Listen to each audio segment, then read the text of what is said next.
Bonjour. Bonne année, Sarah. Bonne année, Stéphane, and welcome to you all to So French, the show about the twists and turns, intrigues and insights to all things French. Every 2 weeks we select the best, most interesting and fascinating of French news stories, all brought to you from a studio in the heart of Paris. My name is Stefan Vries. And my name is Sara Bertilsson. This week we'll talk about the crowdfunding controversy grappling France. And is the French's love affair with cigarettes soon to be up in smoke? Neutral packaging and extreme price hikes seem to have changed one of Europe's top smoking nations' attitudes towards tobacco. And you probably had a lovely Christmas, but one very prominent businessman spent the holidays all alone in a Japanese cell. Renault's Carlos Ghosn claims he's innocent on tax avoidance charges, but the Japanese still keep him in jail. Now, first, from the 15th of January and 2 months onwards, France will hold what President Emmanuel Macron has termed the Great National Debate, a public consultation to discuss the essential questions facing the nation after nearly 2 months of violent, sometimes violent and sometimes, at least very disruptive, we must say, yellow vest protests. However, as always, I think we can say this initiative has caused some, in some controversy even before it's kicked off. And it's, it's sort of, and this week started with the refusal to lead the consultations by one of its head figures, Chantal Joanneau. Yeah, she's a former minister of Sarkozy, minister of sports, and she's now a high civil servant. And she was chosen to head the consultations. But then it became known how much she actually was earning, because, of course, the Yellow Vests, it all started with demonstrations for more purchasing power, more money. The Yellow Vests claimed that they earn not enough to have a decent living. Now, of course, when they learned that the president of this commission was earning how much? 15,000 euros a month. 15,000 euros a month. Well, of course, they got very angry. So Chantal Joanneau, she decided to, no longer to head the consultations, but she's a president of the Commission Nationale du Débat National, the National Commission of the debate. Actually, have you ever heard of that commission? No, I had never, and I think very few French had ever heard about this commission before now. Actually, and the thing this is a commission that exists since decades. Yeah, exactly. We learned in charge of debates such as how France will denuclearize, or tackle climate change. Exactly. Yeah. And all these issues. So the money that Chantal Joanneau, her salary, wasn't fixed just to lead this national consultation or the national debate. It's a salary that has been fixed when she actually got the job to head this commission. But still, of course, we can understand that it's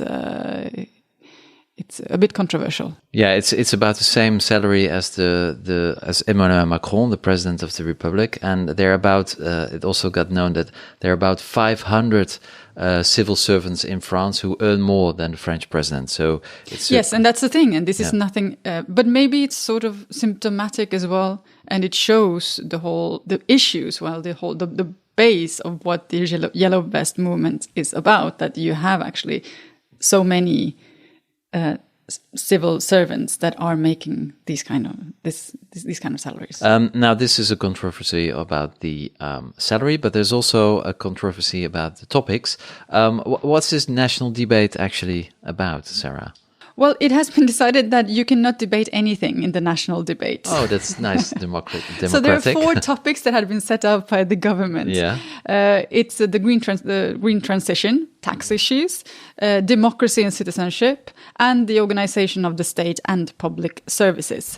And how this is going to work out, well, it's still sort of they're trying to set out exactly how it's going to work. But already in town halls across the country, the mayors have been, receiving suggestions and propositions from their inhabitants on how they think that the society should be organized.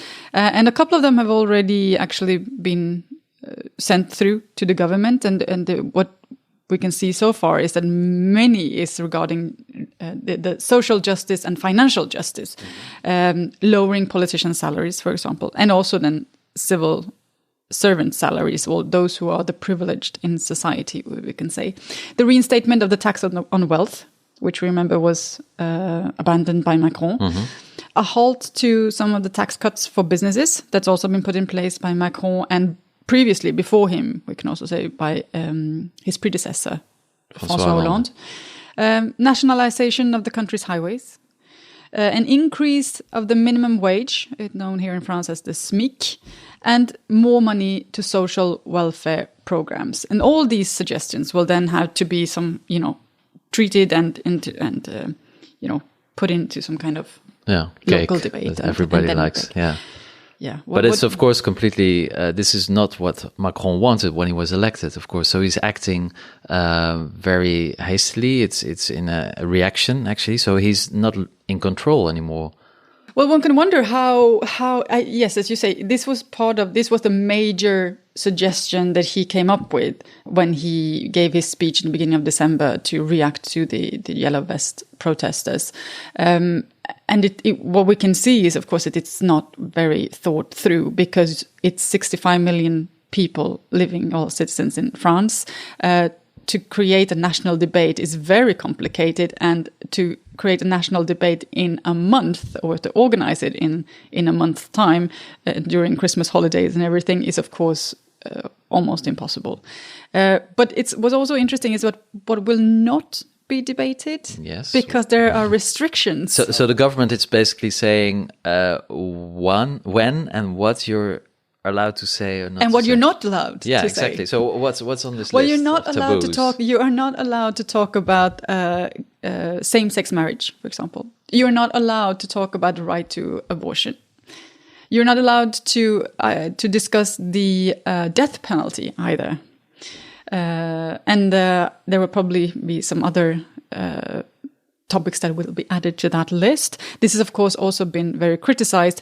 And the reason why these specific topics have come up is, of course, because among the many, when they were doing votes within the Yellow Vest movements and on their platforms, those were the topics that actually came up top.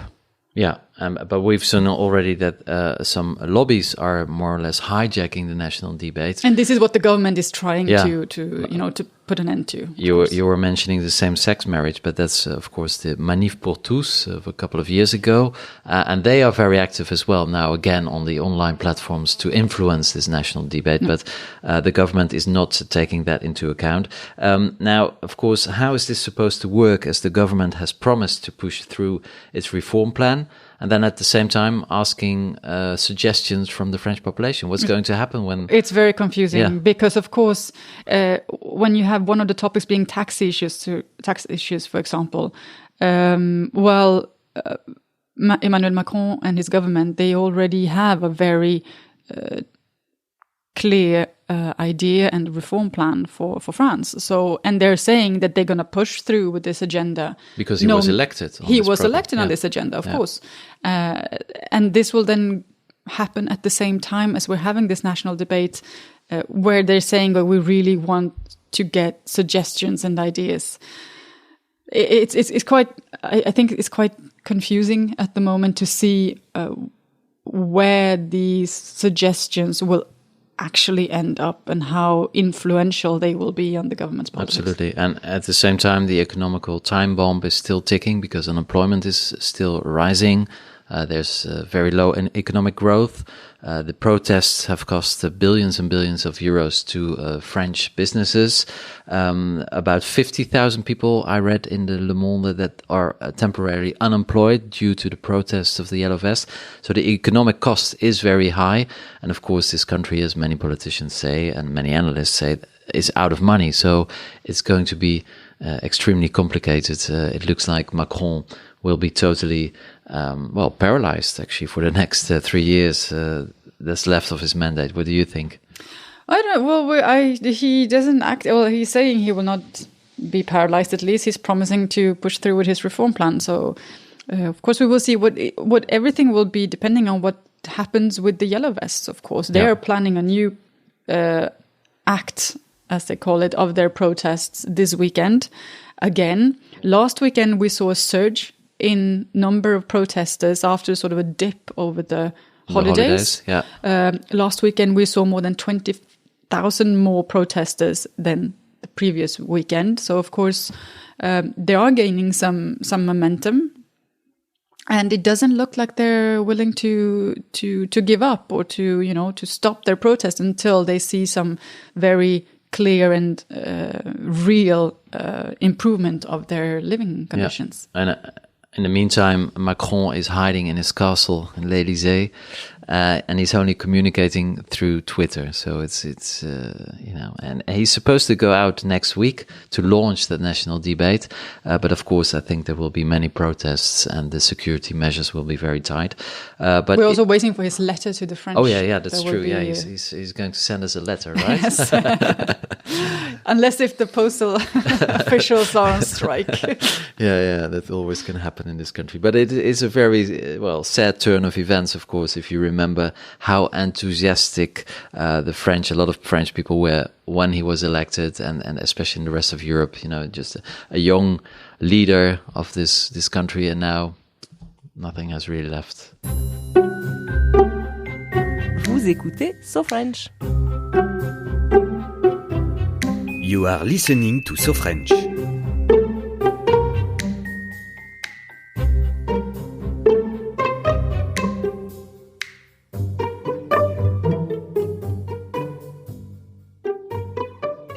Now, Stefan, we have seen crowdfundings for birthdays or end of the year presents for teachers. Even crowdfundings here in France to save old castles from falling into ruins. Yeah. But this last week, France has been grappling with a crowdfunding controversy few had imagined. Indeed. It all started at the beginning of this week, or actually already over the weekend, with the creation of a crowdfunding, how would you call it, pot, a common pot, for a certain Christophe Détinger. He was filmed over the last weekend while attacking two police officers. He's a former professional boxer, so his punches were really professional and quite violent as well. He was quickly identified as a former French champion. He was then, he issued an apology on the internet, made a video, and then he turned himself in to the police, and he's still in custody now. But then a crowdfunding was set up to pay for his legal fees. And in 24 hours, more than 8,000 people had contributed with nearly 120,000 euros. And then what happened? But outrage happened. Yeah. The internet happened. People got absolutely outraged over the fact that, there was a collect of money for someone who was so violently punching a police officer.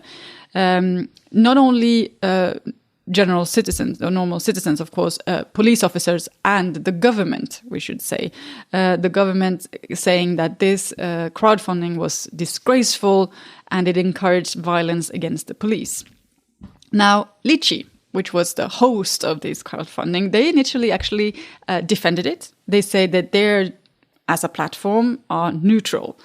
But this is interesting because when internet starts reacting, things can go very, very quickly. Yeah, because, so this crowdfunding actually was up for a little bit more than 24 hours. And in the beginning of the day, this was on Tuesday last week, Litchi said then, we are neutral.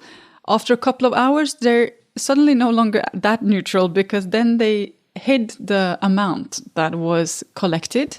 And then a couple of hours later, after even more politicians and more police officers and more celebrities had said what they thought about this crowdfunding, well, Litchi actually read its own rules and decided that this was against the rules, and they closed down this fundraiser. Lawyers say that it's actually nonsense to close it down because it doesn't violate the terms of the website. But apparently there was so much political pressure that Litchi, who is an affiliate of a well-known bank here in France, they probably got scared and they closed it down. But then there was already another crowdfunding action on the same platform, which has not been closed down yet, and that was in favor of the police.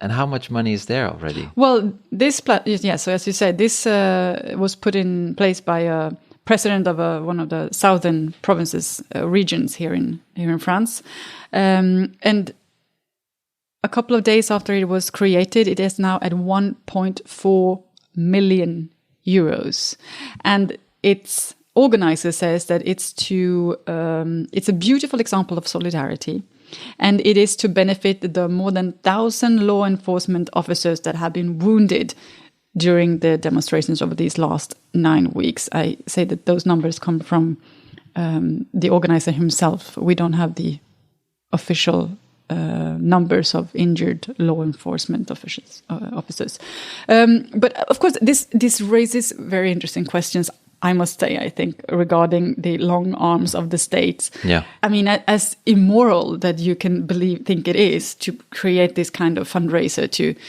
support a guy who was just punching a police officer. It's outrageous in that sense.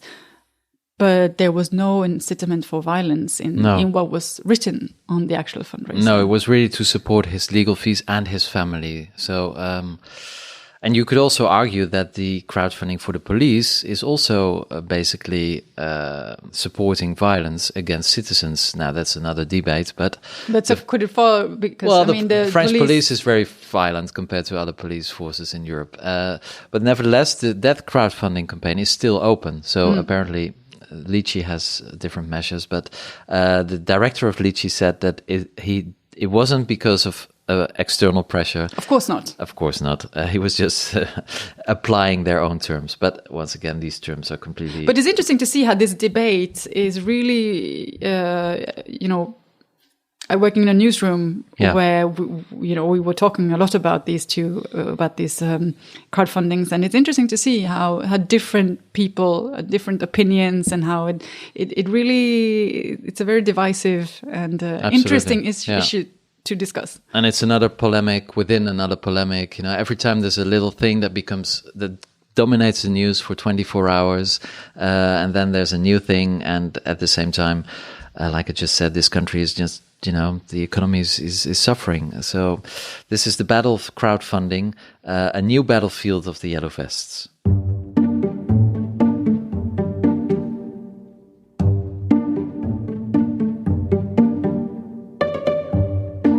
Sarah, do you fancy a cigarette? Not anymore. Not anymore. Okay. Well, I never smoked, but we are living in, the country, probably the country that smokes, one of the European countries where people smoke the most of the continent. Everybody knows all those famous movies of the 50s and 60s, black and white, philosophers in the Café de Flore, smoking cigarettes. Gaulois cigarettes. Gaulois. The France's love for the cigarette is, of course, mythical, but it's now starting to fade. The fact is that continuous price hikes over the last decades, smoking decreased by just a few percentage points every year. But that was before last year, because in 2018, tobacco sales dropped by a record 9.3% compared to the previous year. And it looks like there's a real change in the French's habits, because even the seizure of illegal imported tobacco went down with 20%. Now, what's happening here? Are the French fed up with their Well, maybe cigarette? there's, maybe things are slowly or finally starting to change also in France. French have held on to their cigarettes for a very, very long time, and long after many other European and developed countries.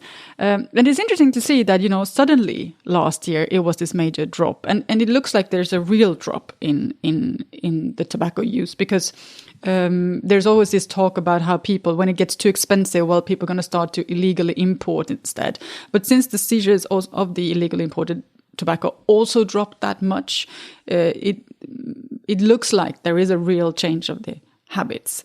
And of course, the fact is that the price of the average price for a pack of cigarettes in France has gone up, like it's tripled since the year 2000. So it is a major cost. A pack of cigarettes costs about €8 today. Yeah. Here in It's France, one of the highest in Europe, I think.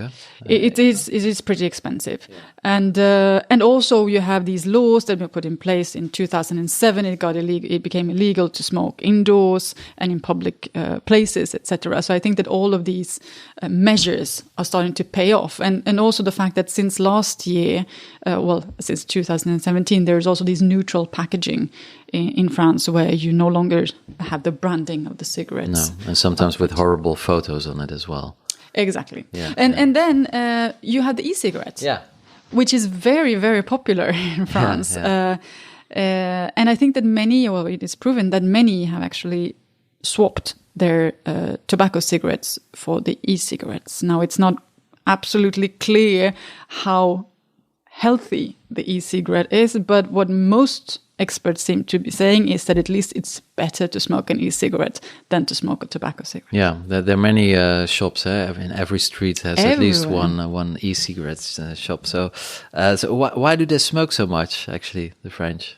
I think it's as you said, the mythical idea of France, and there's also something rebellious about smoking. And I think that French love and they like the idea of themselves as rebels and of not always following the footsteps of the United States, for example, where, I mean, in the US, you have this whole, gluten-free yoga, health craze, way, exactly, in sometimes maybe in extreme way, while the French sometimes they like this idea of themselves as wine drinking, smoking, non-exercising, but gorgeous people anyway. To just give some stereotypes, but I think the cigarette, it's part of the French identity. And stop smoking is changing your identity in many ways. So it's on its way, and I think it's it looks like this got a real boost over the last year. But you should remember, because cigarettes is the most. It kills 200 people in France every day. And that's much more than alcohol, for example. Yeah. So the French myth of cigarettes everywhere is going up in smoke.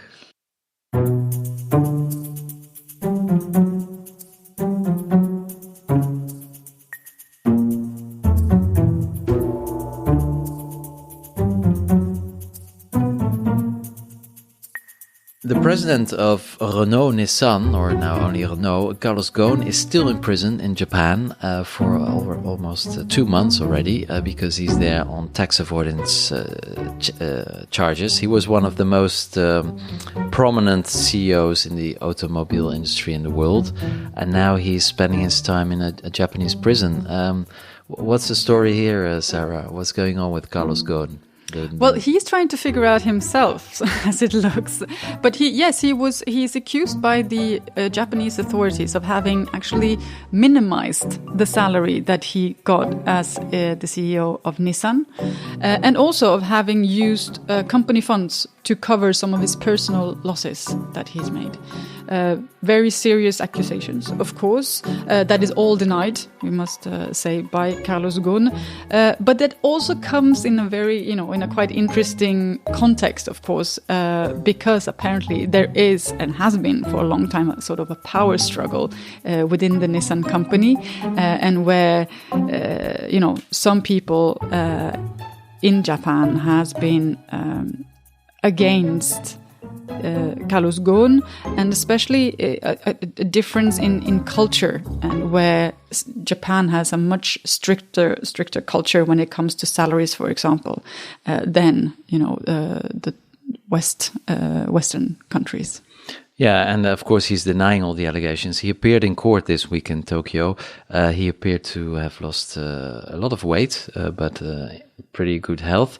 And then he was actually supposed with to be... a rope around his waist. Yeah. It's very serious in Japan. If you get into prison, they don't really treat you lightly. Carlos Ghosn said he had been wrongly accused and unfairly detained.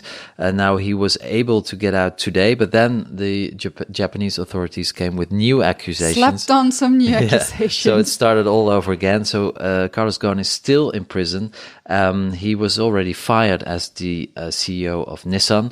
And Renault needs to meet. The board of Renault will meet in the next couple. They're saying that they still have confidence in Carlos Ghosn and that they are not interested in changing in any way. But of course, the longer this goes on, the more complicated it is for Renault to continue as business as usual. Absolutely, and Renault is meeting up this week, the board, to find a way to tackle this problem, because of course if he stays in custody, then Renault needs to find a new chairman very quickly. But Ghosn still has the support of the French authorities. This is not, of course, the case of the Japanese authorities, and some French politicians even say that the Japanese are just xenophobes and that they're trying to punish a Western leader, but it's very unclear what really happened. But then again, Renault Nissan is based in the Netherlands, known as a fiscal, haven.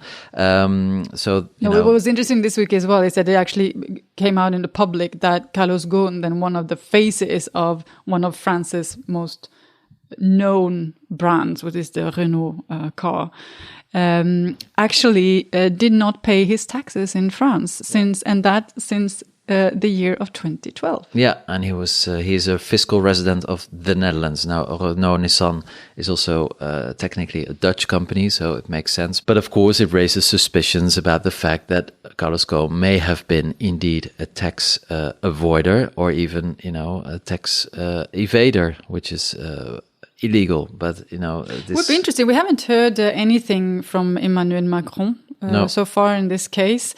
Emmanuel Macron, who actually asked all the leaders of major French companies, where the French state is a major stock holder, to pay their taxes and to be fiscal residents in France. But we haven't heard anything from Macron regarding this case. No, only Bruno Le Maire, the Minister of Economy, has expressed himself. But he still supports Carlos Ghosn.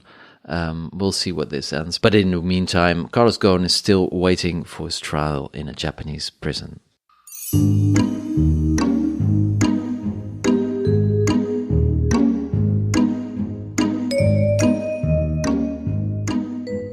If you think you have eaten enough with Christmas, then in France you're not done yet, because there's a new holiday very quickly, and it has another delicacy. I like it very much. It's the King's Cake. What is it, Sarah?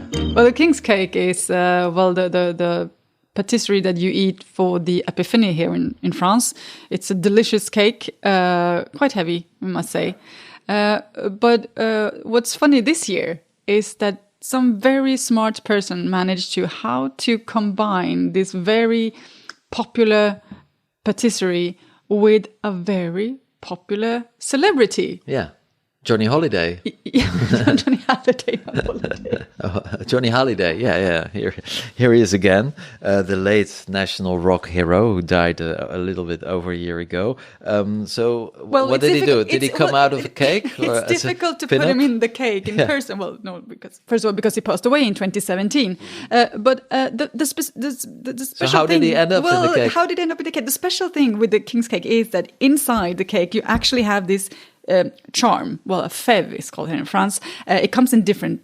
It's this tiny little figurine actually that can be collector's items, and it's a big thing for who will get the charm. When you cut the cake, you hide it somewhere, and the person who gets the figurine gets some privileges and also becomes the king of the day. So, and some smart person decided to actually create charms in the shape, or as an homage to Johnny Halliday, and this has created a buzz. success without, ever seen before. Some of the bakers are saying that they're selling 3 times more king's cakes Really?